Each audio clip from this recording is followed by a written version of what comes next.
If you were born in the early 2000s or even played games a lot in the early 2000s, then you have definitely heard of the game series Skylanders. Skylanders was a game series spanning from 2011 to 2016, and during that time span, Skylanders did a lot of things that no other game series had ever done. Skylanders changed gaming so much, even though the series wasn't around for too long. It changed the gaming scene even after it was gone. So let's go through why it did that and how. There are 4 versions of me in this room right now, but there's no way there could be any more of us, right? Hey guys. Oh no, it can't be. That's right, I'm Among Us Gamer TV. So basically made a YouTube channel over a game that was like a fad and died like a year ago. I don't know where you come from, Minecraft Gamer TV, but where I'm from, Among Us has been the biggest hits game since 2018. That does make sense. No one would make a YouTube channel about a game series that's dead. I mean... Enough, this room's getting way too cramped. We need to take this outside.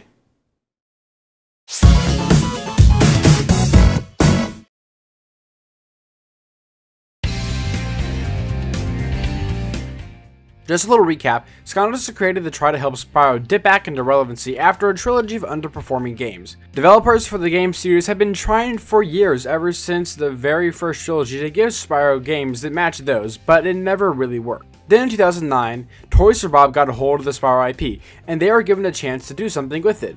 At first, Skylanders wasn't even Skylanders, and it was going to be a more mature version of the original series. However, through development, Skylanders eventually became the theme. Instead of focusing on Spyro, they made 31 other main characters that Spyro goes along with on his journey, making a 32-character roster that you can use in the game. They still called it Spyro's Adventure, however, most likely to try to get old Spyro fans to try the game out. In most games where you can play as multiple characters, there's some sort of way that you can switch characters within the game, whether it be a menu screen on the main menu or choosing a character before you start a mission. There are usually some sort of way within the game to do it. However, Skylanders brought something new to gaming, Toys to Life. Now I'm sure that almost everyone nowadays knows what this means, but back in 2011, no one even have ever heard of the term. But after Skylanders, the gaming genre would be known by all, for both good and bad reasons. But after Skylanders implemented Toys to Life, it was an instant hit. Skylanders was the most popular kids game of 2011, and that momentum wouldn't stop for a while. Every story to go into, it seemed like there was Skylanders all over the shelves, all over the video game sections.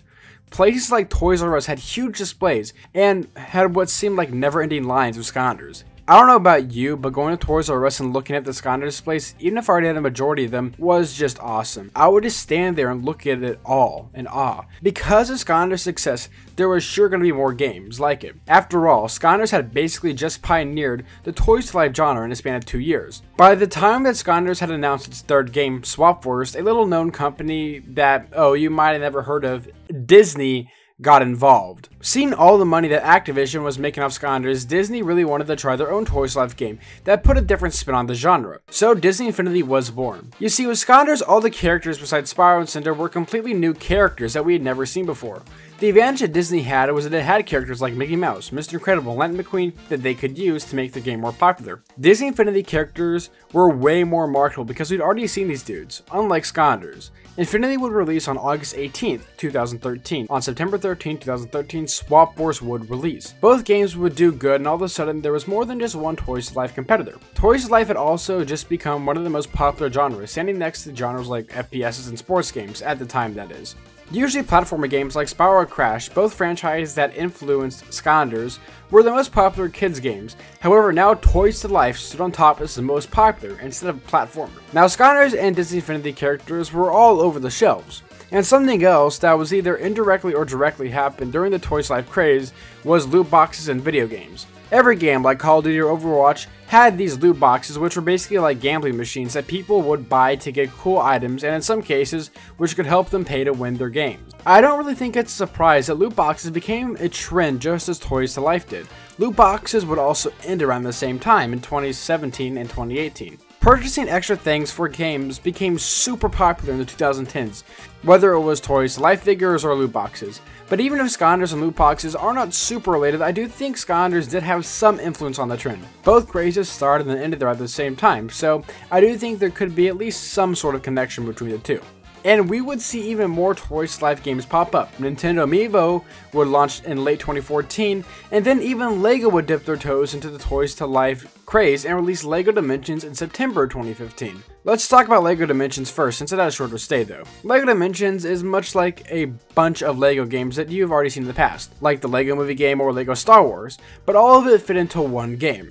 Since LEGO Dimensions had a lot of access to IPs, they were able to use characters like LEGO Batman, Ghostbusters, and Scooby-Doo. However, LEGO Dimensions would be the shortest lasting of the most popular Toys Life games, only being around for 2 years and then being discontinued. The reason it ended was pretty simple. People are not buying enough LEGO Dimension characters that they ended up selling for a loss for the LEGO company, so they decided to end it only after 2 years after it first came out. Disney Infinity ended a year prior in 2016, and Skylanders would technically officially end in 2017 after the release of Robo, even though its last game was in 2016. And finally, we have Amiibo. Nintendo also saw the success of Skylanders and thought it'd be cool to make their own Toys Life, and it worked. And it worked the best, as Amiibo are still out today. Skylanders even crossed over with Amiibo and made 2 Skylanders, Turbocharged Donkey Kong and Hammer Sam Bowser, that would both work as Skylanders and Amiibos. The newest Amiibo will actually be released later this year in April. A fun fact is that Toys for Bob originally approached Nintendo if they wanted to make Skylanders a Nintendo exclusive thing. Nintendo said no, but they would eventually meet pass again with the Skylanders already mentioned in Turbocharged Donkey Kong and Hammer Slam Bowser. Now, Nintendo doesn't make a bunch of Amiibos per year, but they're still releasing some yearly. So, because of that, Nintendo is keeping Toys to Life alive still to this day. And you can still find Amiibos in stores. Skylanders didn't just influence other Toys Life games that would come out, it was a worldwide sensation, and nothing is more evident of this when an Eruptor was flown at the Macy's Days Parade during Thanksgiving. A Skylander would be flown at the Macy's Days Parade. Do you know how big that is? That means that Skylanders was one of the most popular game series at the time, and even after Skylanders' departure it still influenced gaming, especially within Activision. Skylanders used Crash in their final game, and then Activision would make a Crash game and a Spyro game after. Honestly, if Skylanders hadn't been released, I don't know if we would have gotten the releases of the Crash Insane Trilogy or the Spyro Reignited Trilogy. Especially Spyro, since he had a streak of bad games before Skylanders.